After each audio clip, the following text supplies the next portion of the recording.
Welcome class. तो हम पढ़ा रहे थे बल। तो आज इसका सेकंड पार्ट लेके आए हैं वीडियो का। तो बल से संबंधित और जानकारी दे रहे हैं हम। तो बल का सूत्र बताया था F बराबर एम ए।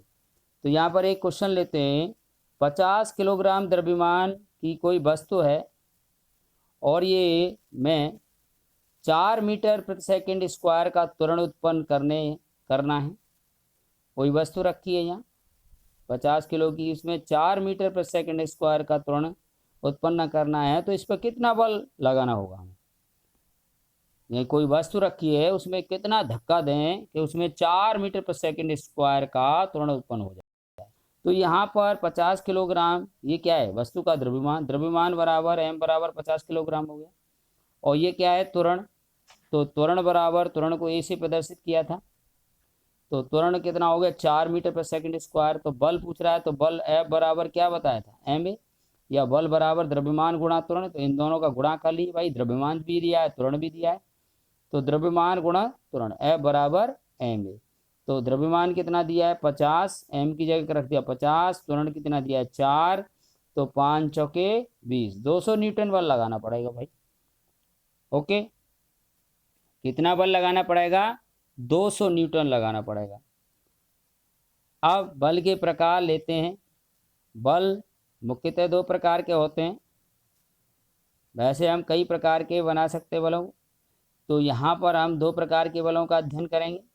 संपर्क बल, कॉन्टैक्ट फोर्स, यानी संपर्क, जैसा कि नाम से पता लग रहा है आपको, वस्तुओं के आपस में संपर्क में आने पर, 2 वस्तुएं एक दूसरे के संपर्क में आई, अटैचमेंट में होगी, तो उनके मध्य लगने वाला बल क्या कहलाएगा, संपर्क बल कहलाएगा। कॉन्टैक्ट फोर्स इसलिए कह रहे हैं, यानी 2 वस्तुएं संपर्क में होंगी तो ही ये बल लगेगा, आपस में रगड़े यानी। तो 2 वस्तुओं के आपस में संपर्क में आने से उनके मध्य जो बल लगता है उसको संपर्क बल कहते हैं। ये 2 प्रकार का होता है बल। अब पेशीय बल क्या है, हाथ से हम किसी वस्तु को उठाते हैं या फेंकते हैं, देखा होगा आपने भी किया है, उठाते हैं वस्तुओं को। जैसे मान लो 40 किलो का बट्टा उठाओ, नाल उठाओ, तो देखते हो हाथ से उठाते हैं। तो पेशियों द्वारा वस्तु पर जो बल आरोपित होता है, तो हमारे मसल्स जो हैं, पेशियां बल आरोपित करेंगे उस वस्तु को, तो इसे क्या कहेंगे हम, पेशीय बल। तो हाथ से किसी वस्तु को उठाने या फेंकने के लिए हाथ की पेशियों द्वारा वस्तु पर जो बल आरोपित किया जाता है उसे पेशीय बल कहते हैं।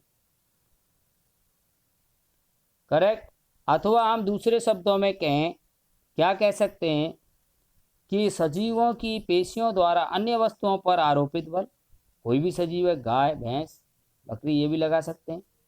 घोड़ा द्वारा, जैसे घोड़े गाड़ी को खींचना, तो जब घोड़ा गाड़ी को खींचता है तो पेशीय बल लगाता है गाड़ी पर।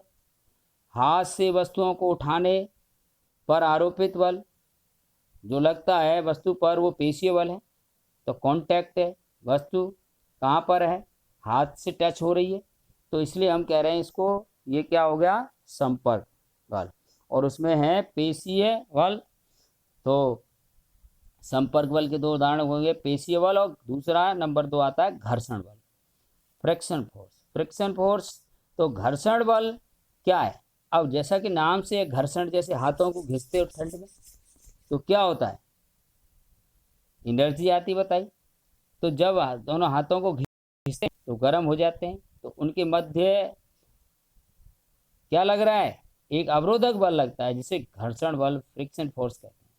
तो वस्तुओं की संपर्क सतहों के मध्य, 2 संपर्क सतहें के मध्य लगने वाला अवरोधक बल घर्षण बल कहलाता है। ये हमेशा गति का विरोध करता है। घर्षण बल हमेशा गति के विपरीत दिशा में लगता है, इसलिए ये हमेशा क्या करता है, गति का विरोध ही करता है। गति होने से क्या करता है, ये रोकता है।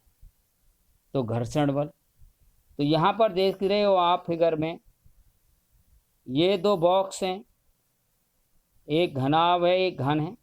तो घनाभ के ऊपर घन रखा है, तो ये जो संपर्क सतह ये हो गई, ये तो संपर्क सतह ये होगी। अब मान लो इस पर हम घन पर इधर बल लगा रहे हैं तो घर्षण बल इधर लगेगा, अपोजिट डायरेक्शन में लगता है बल के। तो यहाँ पर जैसे देख सकते हो, ये अगर बल इधर लग रहा है तो घर्षण बल इधर, यानी ये हमेशा विरोधक बल होता है। जो हम बल लगाते हैं उसके विपरीत दिशा में काम करता है। जैसे माचिस व तीली के मध्य लगने वाला, माचिस पर तीली घिसते हैं तो वहाँ घर्षण बल लगता है जिसके कारण वो जल जाती है। चोबे होते हैं लोहे के, लकड़ी के ब्लॉक में धस जाते हैं तो रुके रहते हैं। वो किसके कारण रुके रहते हैं? घर्षण बल के कारण। घर्षण बल नहीं लगे तो वो निकल जाए ब्लॉक में से। तो चोबों और लकड़ी के मध्य लगने वाला घर्षण बल। तो ये कैसे हैं आपके कांटेक्ट फोर्स के उदाहरण। अब है दूसरा संपर्क बल। यहाँ पर थे ये दोनों। तो संपर्क बल में हमने कौन कौन से उदाहरण बताए थे? पेशीय और घर्षण। अब दूसरा लेते हैं असंपर्क बल। असंपर्क, ये कांटेक्ट में नहीं आ रहा, असंपर्क है ना। तो ये क्या है?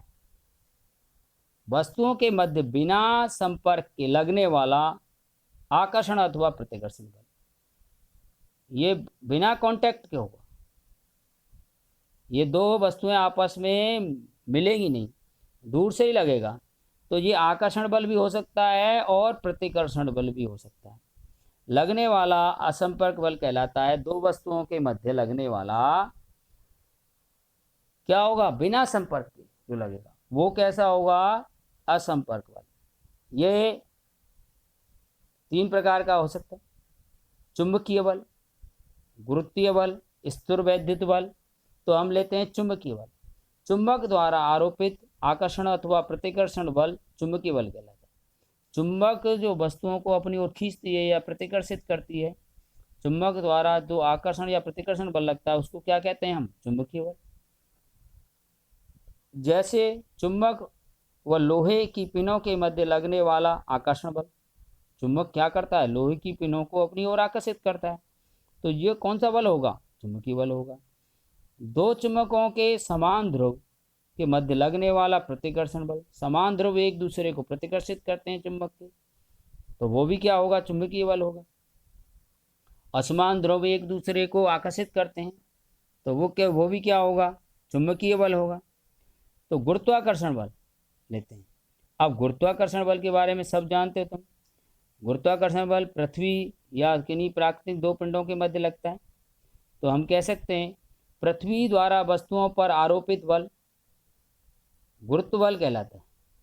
पृथ्वी प्रत्येक वस्तु को अपने केंद्र की ओर खींचती है, इसे क्या कहते हैं हम? गुरुत्व बल।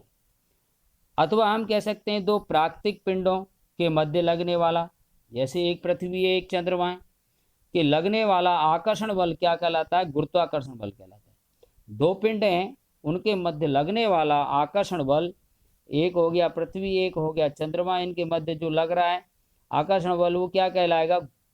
गुरुत्वाकर्षण बल कहलाएगा।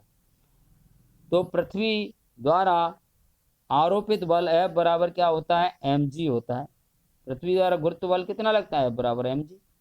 g क्या होता है? यहाँ गुरुत्वाकर्षण नियतांक है 9.8 मीटर पर सेकंड है, गुरुत्वीय त्वरण है। और m वस्तु का द्रव्यमान है, यानी किसी वस्तु के द्रव्यमान में 9.8 से गुणा कर दें, इतने बल से पृथ्वी उसको खींचती है। जैसे कोई 10 किलोग्राम द्रव्यमान की वस्तु है तो 10 गुणा 9.8 98 न्यूटन के बल से आकर्षित होगी। ठीक है, यानी उस वस्तु के द्रव्यमान में जी का गुणा कर देते 9.8 का। मान लो द्रव्यमान 10 है तो 9.8 का गुणा करोगे तो कितना आएगा? 98। और ये क्या होगा? न्यूटन। तो ये बल हो गया गुरुत्व बल। तो ये गुरुत्व बल कितना होता है? F बराबर mg के बराबर होता है। अब आता है स्थिर वैद्युत बल। ये भी क्या है? असंपर्क बल है। ये भी दूर से लग रहा है, एक संपर्क से नहीं लग रहा है। दो वस्तुओं को परस्पर रगड़ते हैं तो उन पर विपरीत आवेश आते हैं, एक पर पॉजिटिव एक पर नेगेटिव।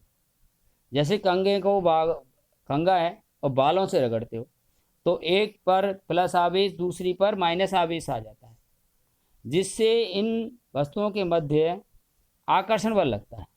तो ये अट्रैक्शन फोर्स लग रहा है, तो आवेशों के कारण लग रहा है, इसे स्थिर वैद्युत बल कहेंगे। क्या कहेंगे हम? स्थिर वैद्युत बल कहते हैं। स्थिर वैद्युत बल कहते हैं। जैसे कंघे को बालों से रगड़ने पर कंघे एवं बालों के मध्य लगने वाला बल क्या कहलाएगा? स्थिर वैद्युत बल कहलाएगा।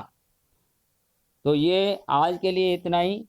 यह वीडियो लिंक यूट्यूब पर खुलता है, वहाँ आप इसको चैनल को सब्सक्राइब कर लें और लाइक कर दें, जिससे अगली वीडियो आपको वहीं से भी देख सकते हो, वहीं मिल जाया करेगी। तो thank you, have a nice day. मिलते हैं नेक्स्ट वीडियो में।